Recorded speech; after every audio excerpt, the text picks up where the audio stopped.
coming into the platform, you'll create a project and you put in some basic information about your project, the size, the location, which is important because that drives a lot of the calculations, the whether or not it's a single axis tracker, when you're actually going to need the equipment to start your construction.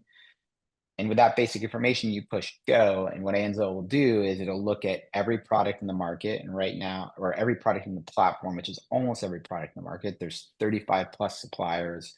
I think today our running count is about 140 modules we're covering.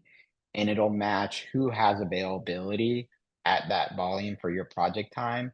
And then what it does is it gives you a ranking. And within that ranking, you can see all the products. It's usually 100 plus products available. You can see the pricing, but the other thing it does is it ranks the products based on total lifetime value using what we call effective dollar per watt. An effective dollar per watt adds together the cost with the value of the production, because all these modules are going to have slightly different production, with the expected differences in install costs, and it bundles it all together. It gives you this one value metric. And so it's a pretty transformative experience because obviously the alternative right now without Anza, you're calling vendors and trying to get pricing data, you're trying to get product data. So again, it's like that kayak, like that's a pretty classic use case. We are a smaller shop. We don't have our own procurement business. So, that was one of the things where early on we were very reliant on our EPCs to do that. But as we got into doing larger and larger projects, we felt we could be more efficient by taking on some of the procurement, sort of breaking apart the engineering and the install from the procurement pieces, and making sure that we're trying to get as much value as we can out of these projects, especially given our mission. And so that was really attractive. Like, okay, we don't have a procurement shop, and that can support our ability to actually do that, to go to market, so that I don't have a dedicated person who's doing all those calls. I want to be able to get market information. I want to understand pricing. Again, one of the things we had talked a bit about, we're in these urban environments that oftentimes have space constraints. And so we're trying to optimize within a footprint. We only have so many square foot that we've agreed to on a site license or site lease. And so, we really need to think hard about, okay, which panels are we using and what is the production of them, and how do we maximize that? So we see a lot of value in being able to sort of run scenarios and understand, okay, what is this system going to look like? And then there's always often wild cards from, we lease property from private companies, but a lot of government entities, and all of a sudden you have a design and you thought you're good to go, and they say, oh, our insurance said that you need the setback to be 8 feet, not 4 feet. Okay, we got to redesign. And so that kind of pivoting is sort of part and parcel to our work, and the tool helps us sort of evaluate those changes as we're laying out design, sort of pairing that with equipment. Going beyond that, as everyone knows, right, there's a sort of shifting landscape, but there's all of the Buy American provisions that are coming along, domestic content adders. So understanding, having a sense of, and Anza has because of their sort of touch of the market, able to really sort of address that and think about, okay, how do you actually evaluate these products with those considerations in mind?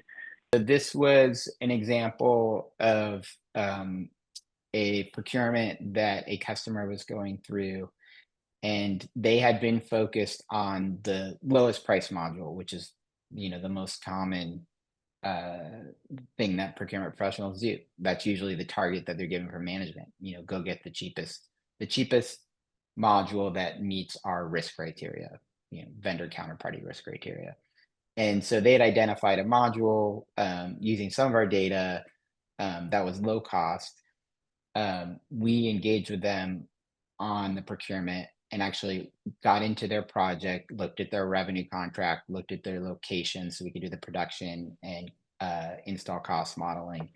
And what we realized was that by going from the mono-perk module that they had selected for low cost to a TopCon product that we ultimately recommended and they bought, while the module is actually a penny more expensive, we estimated that it would save them 1.6 cents per watt on install cost, and the production benefit was pretty massive for their particular PPA contract. That was extra production was worth 3.8 cents. And so just like Ian was saying this customer spent an extra penny to get 4.4 cents of net value, so like 400% increase. And it's really hard to be able to do this math to be able to see it like this without using the Anza engine, because you need to be able to rapidly run production and install cost models and have all the technical inputs and the pricing inputs to be able to do this. So this was a really common calc that we were doing for customers, 6-12 months ago. Now we're starting to the participants' question. We are starting to see more and more HJT products in the market. And so now this map is being done more from TopCon to HJT or within the family of HJT products. And in particular, when you're looking at, projects probably similar to most of what Working Power is doing, where the revenue contracts look more like retail rates. If you're not doing this math, you could be leaving a whole lot of money on the table.